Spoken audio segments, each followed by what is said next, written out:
Imagine a world plunged into chaos where nations march blindly into the slaughter of their own making. Within months, Europe becomes a furnace of destruction, a relentless tide of artillery, mud, and blood. No one wins, yet everyone suffers. This is the story of World War I, the war nobody won. Welcome to Myth and Ruin. If you're new here, hit that subscribe button now. Your like and comment inspire us to create more. In 1914, a spark in Sarajevo ignited a powder keg that had been building for decades. The assassination of Archduke Franz Ferdinand of Austria-Hungary set in motion a chain of events that would engulf the world in unprecedented carnage. Alliances pulled nation after nation into a conflict that none truly desired but all felt compelled to fight. Germany, brimming with industrial might and military confidence, believed a quick strike would secure dominance. They implemented the Schlieffen Plan, a lightning assault through. Belgium aimed at knocking France out of the war before turning east to Russia. But the plan, precise on paper, faltered under the chaos of reality.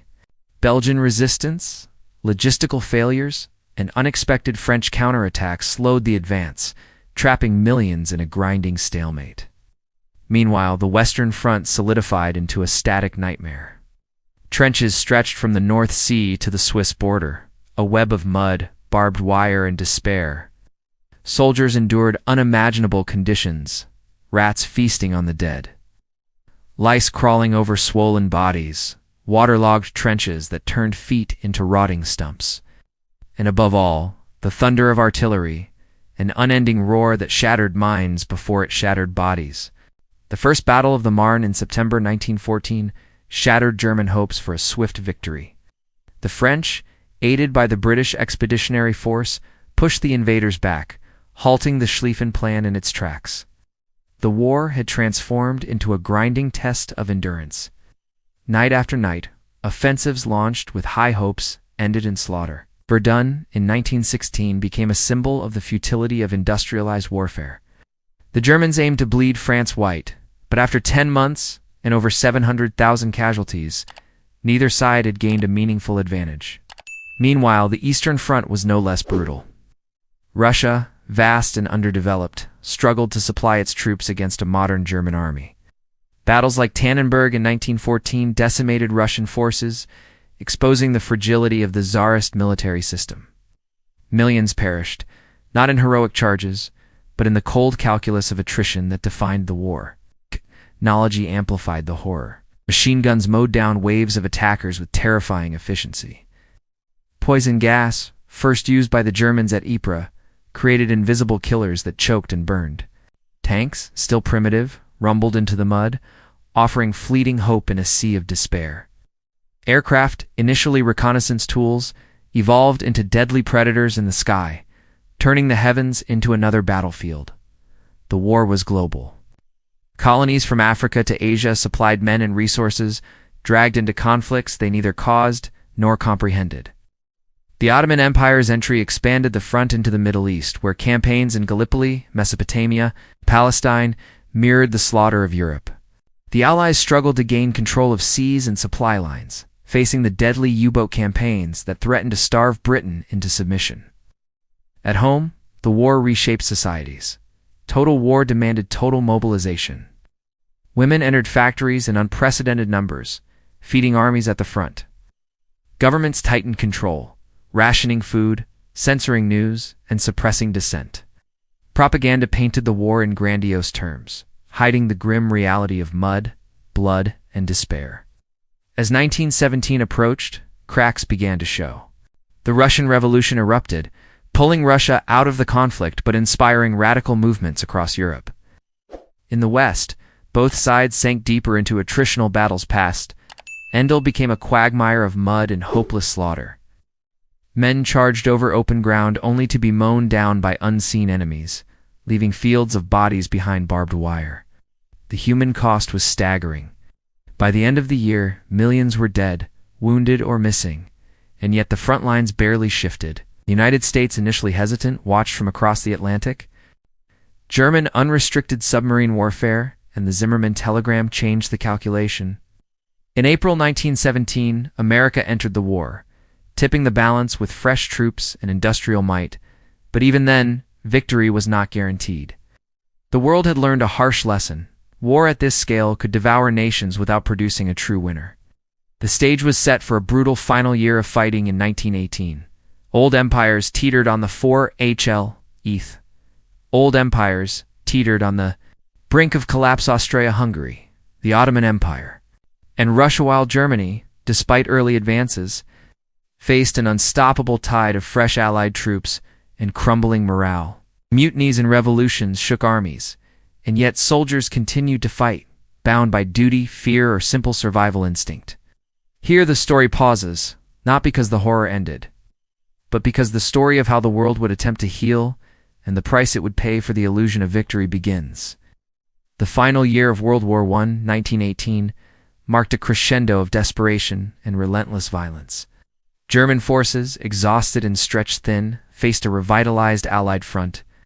Fresh American troops arrived, bolstering morale and tipping the strategic balance. Yet, despite the increasing pressure, German soldiers fought with grim determination, bound by loyalty, fear, and the sheer instinct to survive. Battles raged with a ferocity unmatched. Hundreds of thousands died in weeks, only to gain yards of territory. The Spring Offensive, launched by Germany in March 1918, initially brought startling advances. Their stormtrooper tactics, fast-moving units exploiting weak points in enemy lines, broke through Allied positions and threatened to force a decisive victory. But logistical failures, exhaustion, and the relentless counterattacks of Allied forces halted the advance. Germany, despite tactical brilliance, had overextended itself. Their victory was always fleeting. By summer, the tide had turned. Allied forces equipped with overwhelming numbers, superior logistics, and fresh American reinforcements pushed the Central Powers back. The 100 Days Offensive systematically shattered German defenses, forcing retreats across France and Belgium. Cities, towns, and villages became charnel houses. Soldiers fell in mud, blood, and smoke, while civilians endured famine and disease. Meanwhile, the Austro-Hungarian Empire disintegrated from within. Nationalist movements in Hungary, Czechoslovakia, and the Balkans rose up, fracturing what remained of imperial authority.